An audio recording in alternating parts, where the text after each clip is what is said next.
What do the White Sox, the Pope, and the birth of the United States all have in common? That would be a Jupiter in Cancer transit. If you want to learn how this is going to be personally affecting you and the rest of the collective, please stay tuned. My name is Key Tyler. This is Astrology in the Wild, and I like to give forecasts about these large transits because they take a larger portion of our lives. They create a longer memory, a time frame where we can really pinpoint particular things that have happened to us, especially when we're dealing with the outer planets. Jupiter is one of the five other larger aspects of our solar system, the slower moving aspects of our solar system that are changing signs, which is a really big deal because it transitions us into a new expansion of beginning. And each planet has something very specific that kind of correlates with that. Jupiter most definitely is Jupiter in Cancer, definitely an activation of towing the emotional edges of ourselves and kind of really trying to figure out what constitutes a limit or a boundary for us, whether we've gone far enough with something, whether we've gone back far enough in our education, whether we have all of the particular details in order. And I mention the details because there's a strong Mercury function with this chart, and we'll talk about that a little later.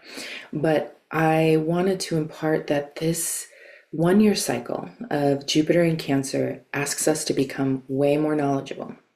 And it's asking us to become knowledgeable about our ancestry, our alchemical connections to our indigenous roots, our ancestral beliefs, and, this ability to nurture.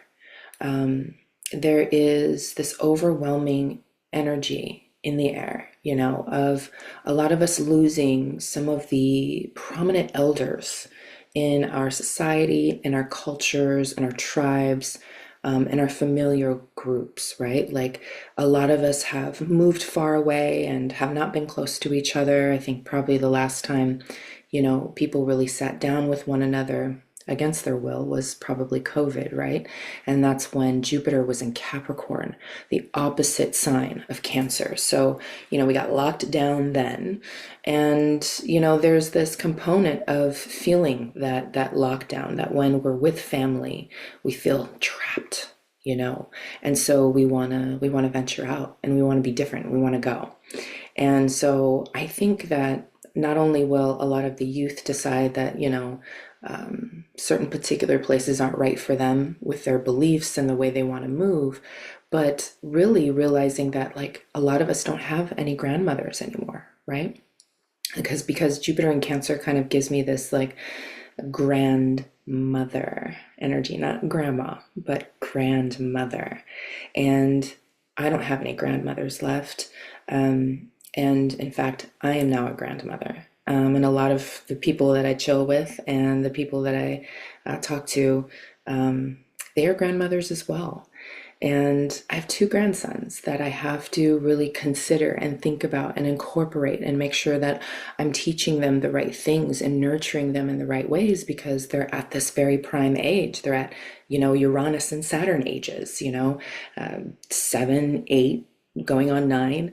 And so these are like prominent ages where like things are really inflicted upon us and we experience, the wisdom of the people around us, and that really shapes who we are.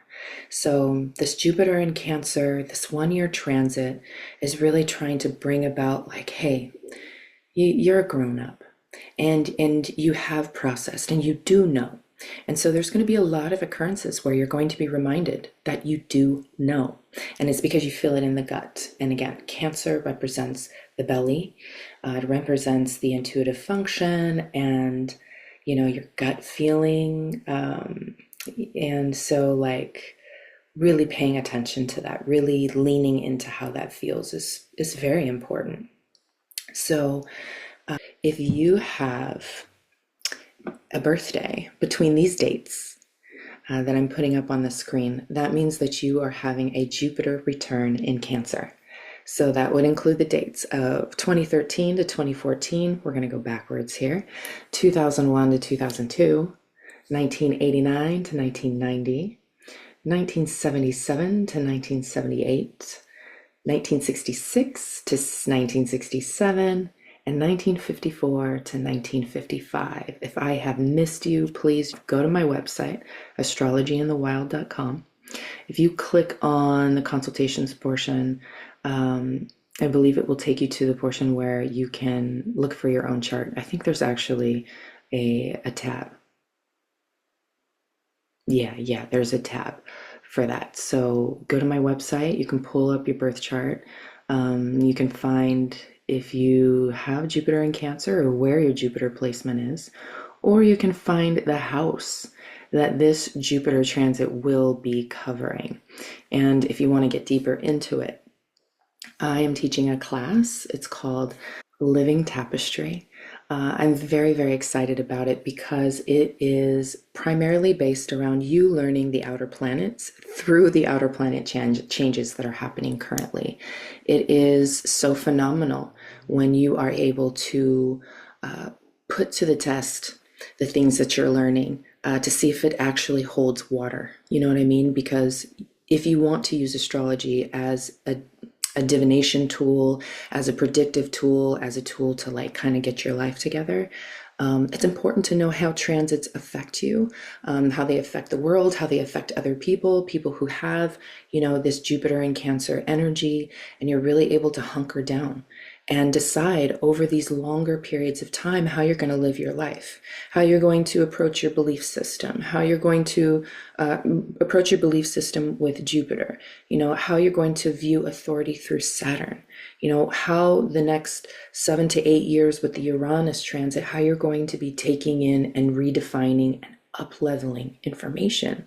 So please join me. Go to astrologyinthewild.com, or you can go to the description box below. It will take you directly to registering for the course or learning more about the weeks that we'll be going through and what you'll be learning. There's comprehensive coursework that we go through, homework. There's presentation material. There's time for chart pulling of your own, and getting to know the people in the class.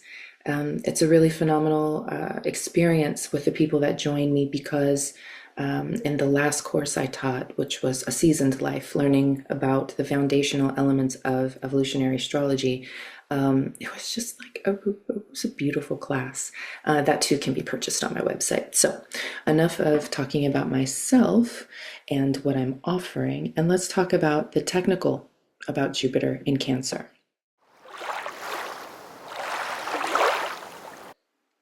So did you know that Trump's birthday is coming up, right? And what's funny is, in the threads and in the comments, people are like, oh, when Trump's birthday comes up, I'm going to post pictures of Obama. So happy birthday, Trump. This is my Obama inauguration cup. We even have Biden on the other side. You remember Biden? Yeah. So anyways, this is my political cup. We're not talking about Saturn. Please go to my Saturn video if you want to hear about Saturn and Aries and about all these changes. But for now, happy birthday. So the technical about Jupiter is the event happens on June 9th, 2025 at 2:02 p.m. Pacific. Round up or down for you and where you're located in the world, but it's all happening for us between the 9th and the 10th. Jupiter is a 12 to 13 year cycle. It spends about 1 year in each sign. So that's why it takes the 12 to 13 years, and it's incorporating its retrograde periods and all of that. So sometimes it can be a little longer than 12. Jupiter in Cancer last occurred on June 25th, 2013. And we are actually going to talk about year 2013. So stay with me. This is going to be super important because this is where all the things are going to start to come together. So you personally, what were you doing in 2013? You can drop it in the comments to remind yourself, whatever. But it's important to remember these types of events, what you were doing, because that gives you a clue as to the resonance and the frequency that you're going to be feeling as you're moving forward, right? So Jupiter, it represents our expansion of worldly beliefs. And this expansion of worldly beliefs makes us travel. It makes us go to distant lands and learn about other cultures and to increase our tolerance because we think we know something about a place until we travel and we go there. We live that experience, which is a very Jupiterian, Sagittarian framework, which is like, I'm not going to speculate. I'm going to go find it out for myself. And this increased tolerance for people, whether it's increased or decreased, because this planet can be linked to racism and can be linked to intolerance when it comes to the difference of people in the world. So there needs to be a higher education that's happening because Jupiter, when it changes signs, it's asking us to educate ourselves differently, to go higher, to expand more, find out more, right? And it's representative of the travel industry in particular, diverse cultures. So, kind of thinking about other people in other places besides what's just going on in our hometown, which can be overwhelming to say the least. And it's international.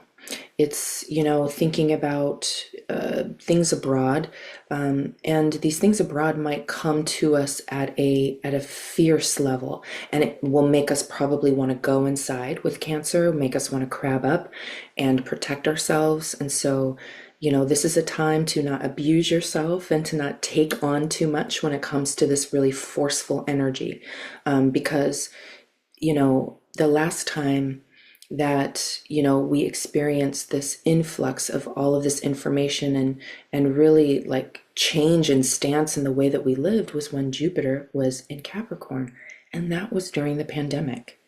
So Jupiter in Capricorn is the opposite. It is polar vortices. They are two energies that work together. So now that we're going to be moving into this Jupiter in Cancer, the Capricorn aspect is going to be important, right? So if you have any Cancer placements, if you have any Capricorn placements, whether you're having a return or not, this transit is definitely going to affect you. We're going to be searching for the truth big time. Now, Cancer, the sign of Cancer represents the process of emotional maturity.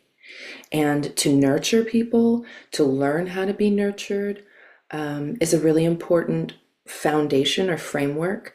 Cancer has a strong connection to home and the ancestral birthplaces, the countries of origin. And so, like the United States, it was founded under the Cancer energy, Sun, Jupiter in Cancer. So the United States is going to also be experiencing a Jupiter return. And as we are going through the motions and looking at the news, because we are learning about international affairs a whole lot faster. So we're not in the dark. We're not just facing what's here on the home front. And, we're all experiencing that things are different everywhere. They're difficult. There's a lot of people that are trying to run for safety in terms of not being inundated. So I just wanted to say that this is a time of, taking some respite, coming out into the open and then coming back and replenishing yourself and being in the dark and taking cover because, before, when we had this opposing energy, we were just kind of supposed to take it. It was just like coming at us and we were at home and we weren't really getting the opportunity to take a break from it. It was all consuming, right? But now we want it to not be. Now we want it to be kind of focused, internally. We want it to be focused on the family and the units of people that we really feel like we belong to. But also kind of dealing with this outer thing that's changing and like, okay, if we take care of ourselves well, then we're able to react better when it comes to these dynamics. So the combination of Jupiter and Cancer together really brings an expansion of our emotional cups, right?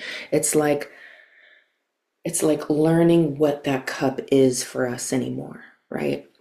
What will push us past our limits in terms of emotionality, in terms of being pushed too far, in terms of like taking on too much, you know what I mean? And the heavy influence of recreating oneself is huge. So we'll have to seek the truth about where we're from. We'll have to maybe travel or go home at some point or another, or deeply connect to grandmother's or grandfather's spirit. When you have a sweet grandfather, usually they are very like lunar connected. And this is a word that my teacher, Maurice Fernandez, coins as kind of like the feminine that a man can embrace, which is his moon, his mother. And so when I think of grandfathers, I think of sweet grandfathers that have their testosterone levels are lower, they're less aggressive, and they're willing to kind of like sit on the couch with you and read a story and relax. And so what part of that is you? Can you tap into any of those like those memories of those people? So the current transits of the chart. Current transits. Look at this. We have Jupiter and Mercury at the top of the chart here, right? And this is just for where I'm located. So this isn't a mainstay for how this is going to really look for everybody else. But, if we're thinking about Jupiter, we're thinking about the ninth house, this really stark change in the way that we're kind of looking at our beliefs and really, because beliefs are something that our mind has to go through, right? It's a body and mind connection when we're talking about Cancer. And Mercury is in Cancer. So we're dealing with the mentality as well, how we think things should go, whether we think we're being properly taken care of or not, right? And what's also important about this transit is the sun is in Gemini, right? So not only is Mercury Gemini's planet right next to Jupiter, but the sun, the big bright sun of the world, is also in Gemini. So there's this two-part system with this Jupiter, which is like it also includes the Gemini Mercury function. But for a third one, this third activation connecting to the mind is the South Node in Virgo. The South Node Virgo is controlled by Mercury. And so there we go. Now we're seeing the development of what would be a crisis here. This is not an easy influx to go with because, not everything is hunky-dory. Not everybody believes in the same things. There's a lot of separatism happening. And the separatism is definitely coming from this Saturn-Neptune in Aries, this big, huge square that is happening here. So what this means to us, what it means in my awareness as I'm translating and analyzing this chart, is that this square is challenging us to really come to grips with how we think things should go and whether we are going to rise up and change that narrative. Where the importance of the square is huge because it's kind of happening on the heels of each other. So it's kind of like an activation together. So when Jupiter is square Saturn and Neptune in Aries along with Mercury, it is a change in power dynamics, and there is a struggle in power, and also could be considered control over church and state changing here in the United States. There's just so much language around religion and what you believe and whether you're a good person or not based on that. And I think that's definitely that square. So we're all feeling like the heaviness of these things being projected onto us. I also think that the square between these two, a square is a 90-degree aspect. And it creates, if you have squares in your chart, it's basically a creative challenge. When you surpass this thing, it makes you stronger, but it creates tension, you know what I mean? And so I do think that people's real identities are going to be revealed with this transit happening. And, people that have been household names, that have been people that we could trust, are going to kind of fall out of favor or maybe rise to favor. Just maybe completely reinventing the way that we see that kind of thing, and whether it looks good or not. Again, we talked about United States is having a Jupiter and Cancer return. Of course, it was founded in 1776, so it's many returns over. But this square is creating a no longer settling. That's it. I'm done. I'm changing. But there is kind of this energy of whether you'll be allowed to. You know what I mean? Like whether previous obligations will tell you otherwise. So be careful. That's all I'll say about the expectation. Because as we'll talk about here in a couple minutes, there's this stop and go that will happen. So you're feeling a push and a pull, and you're wanting to push through it. But as you push through it, this Aries, right? This constant, like, oh, I got to do this. I got to recreate the wheel. I've got so much passion. I've got so much drive and energy, runs up against this Jupiter in Cancer that's expanding and says, okay, now I'm tired. My cup is full and I need to empty the cup. I need to empty the empty the cup of, all of the things that are inundating me, that just feel like too much, that feel like abuse, you know what I mean? And so I need to go back and take cover. So this coming out and going back, if you think about a crab, the crab comes out, it goes out and it gets its food, and then it goes back into the cave and it covers, right? It goes back into the rocks, depending on what kind of crab we're talking about, because there's many different kinds.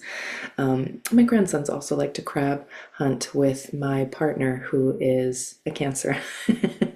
They are cannibals. You can think crabs in a barrel, like you can't go anywhere without being pulled back. Family pull you back. These memories will pull you back, right? And when we think about the ram, Saturn is in Aries, squaring this Jupiter, and is like, I'm going to stay out here. I'm going to keep hitting the wall until I'm done, right? And no one's ever going to stop me.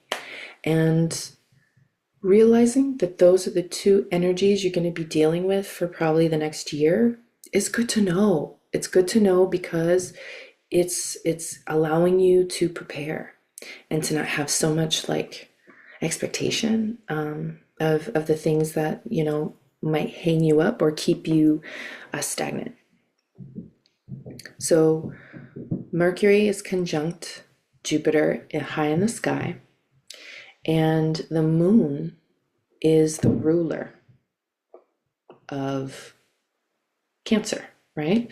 So the moon is ruler of Cancer. When we want to know some more information, we want to learn how to synthesize, as we do in evolutionary astrology. We look at Jupiter, we look at the sign of Cancer, and then we say, oh, okay, if I want more information about how this plays out, I need to look at the planet that relates to this sign. And so therefore, we'll look to the moon, because the moon and Cancer, they are connected. And it tells us, oh, shoot, the moon is in Sagittarius. So that means that, oh, wow, that is something fun that EA, or evolutionary astrologers, like to call mutual reception, where these two are in each other's signs. And so they are playing on, and expanding on this emotional quality, this personal quality to it, because Cancer represents our personal connections to things, the very one-on-one connections we have with people that we can develop trust with. So when the moon is here, it's like when we have a personal connection to something, when something makes us rise emotionally, that's when change occurs. That's when change occurs so well that it has the ability to stick. Right? And so there's this high quality of being able to go with the flow of this, by way of, really connecting to what you know, and basically to stop pretending like you don't know. You know what I'm saying? Like, we are all so tired of hearing how you think you're inadequate, how you think you don't know enough, how you think you don't have enough education. We're all tired of hearing it. We all know how great you are. So, this is the energy to step into. Yes, you will be going back and forth with it. You will revisit emotions. It will be hard to let go of the old persona that kind of catches you, but I promise. These are energies that are asking you because they want to change you forever. They want to reveal something to you. Look at this. Not only is the moon in Sagittarius, it is in the full moon energy. It is about to oppose the sun in Gemini. And what does that do? That is a full moon. It illuminates and it brings so much revelation and, really shows us things in the dark. If you are anywhere when there is a full moon, everything is visible at night. All the possums in our yard come out and all the trash pandas, and it just is it's a nice time because things are shining through. We could keep synthesizing this chart for forever, but I think what I want to remind you of is to not sit in your feelings for too long, because this is the energy of getting work done and also having time to rest. So, don't feel bad when you feel like you've fallen off the wagon, or you don't have steam right now. It's important to make sure that you give yourself proper rest time. Right? So, the importance of the Mercury in the South Node. It's a huge time to reinvent the wheel with your ideas, with the way you speak to people, and the way you present yourself. So, that might change. And it might change kind of large. I don't know, depending on where this is for you in your chart. Take my class, Living Tapestry. Let's learn together about how that's going to affect you. But the importance of there's Mars. Mars in Leo is happening on this day, and it's square Uranus. Oh, what a fun thing, the square, the creative challenge. Now, I think the two of these are playing into the fact that, like, we don't really want to come out into the open with things, right? We don't really want people to know what we're doing. We don't want to really brag. And so it'll have us want to tone things down a little bit. But the discomfort of you being you is only there for a little while before you get your wheels and you are fully in it. So toning things down is probably not where you need to be. Probably need to speak up a little louder.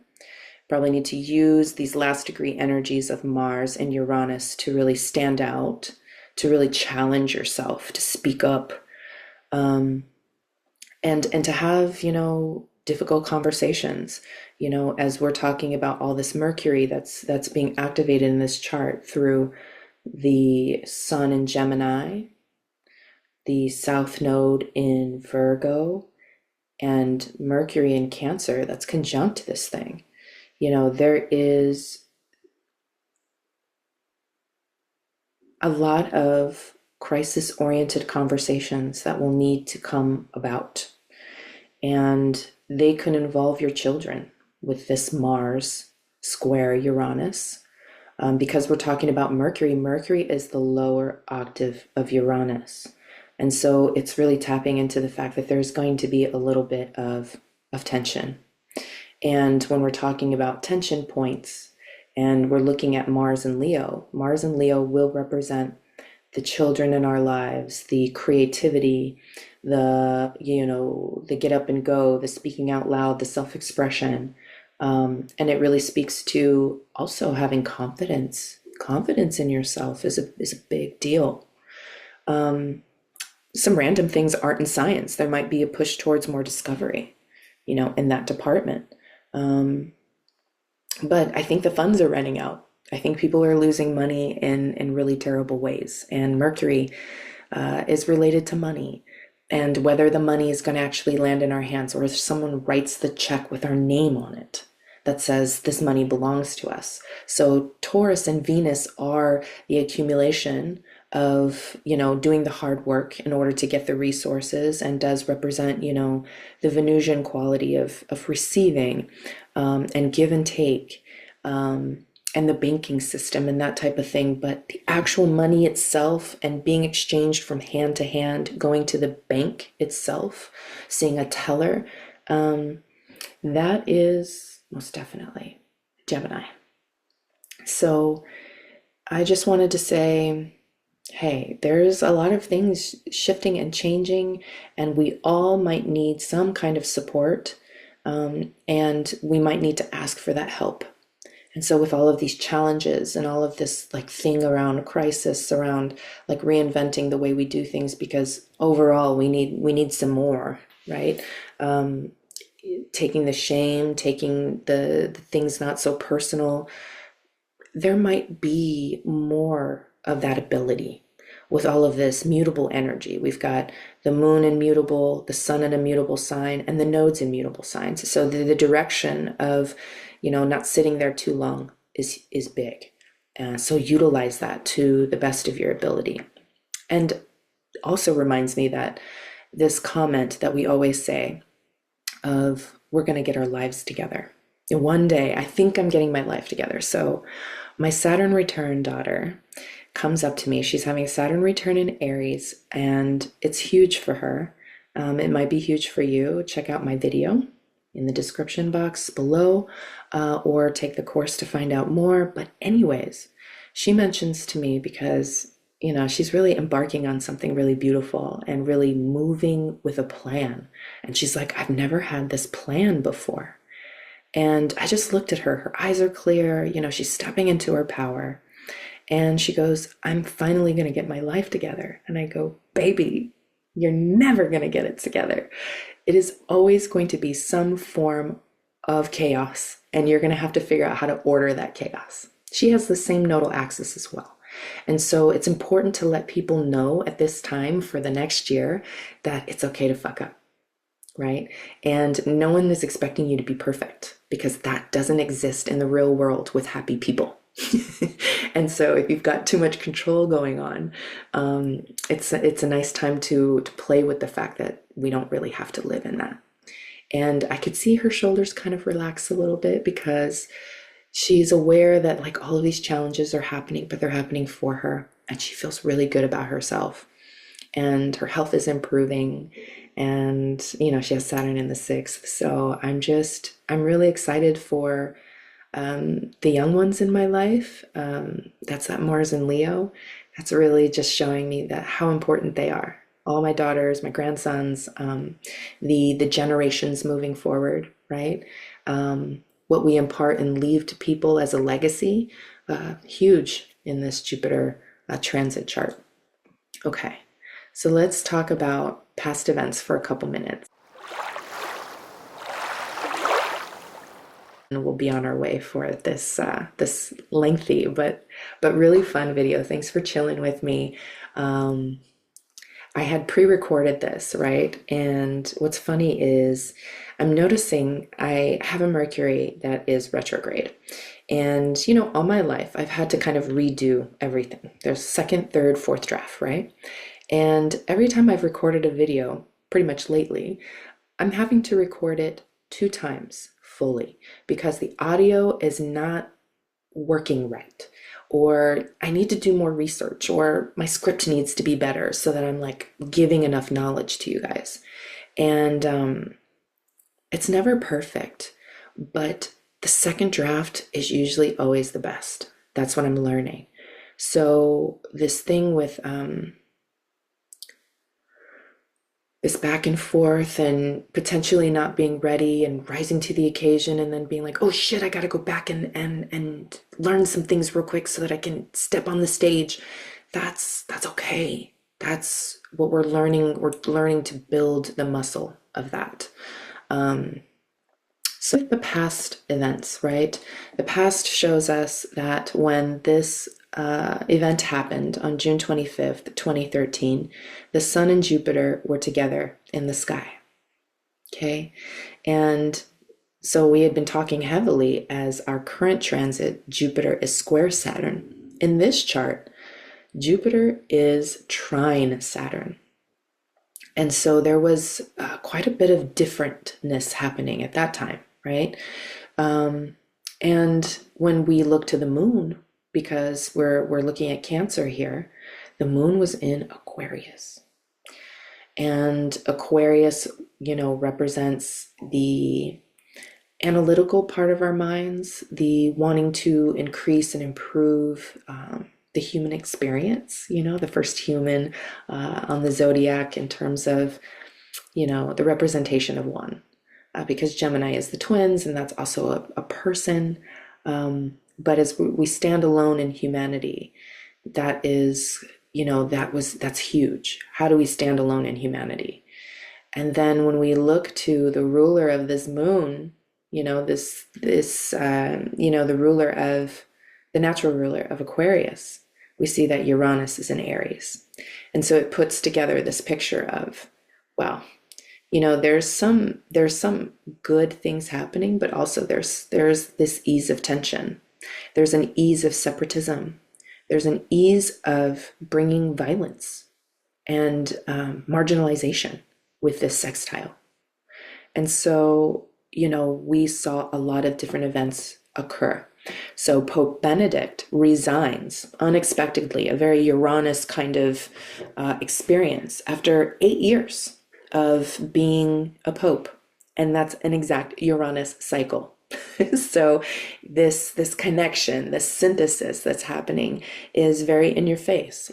Pope Francis takes over his place and says, all right, I'll take over duties and I will do you right. And so 2013 till 2025, he was, in our embrace. He was in our face. He was one of the most progressive popes that we had. He was wonderful in terms of really asking people to forgive and accept one another, right? Well, on Easter Sunday this year, he passes. He passes after a handshake with one of the after a handshake with JD Vance. He's gone. You know what I'm saying? There were so many great memes about that interaction and kind of how that sowed something different. Just seeing that kind of symbolism. And then Pope Francis, leaves the earth, and Pope Leo the 14th takes his place. I love his name, Leo the 14th. He's going to be telecasting a sermon for the youth on June 14th in Chicago, Illinois, his hometown. This is the first American pope that has ever been, right? He speaks English a lot of the time. And we don't have to wonder what the language is and how to translate it. People have linked back to his ancestry to Creole ancestry. So the Black community was claiming him, and we had a good time, thinking about how this person that's from here is going to help bring people together in a spiritual way.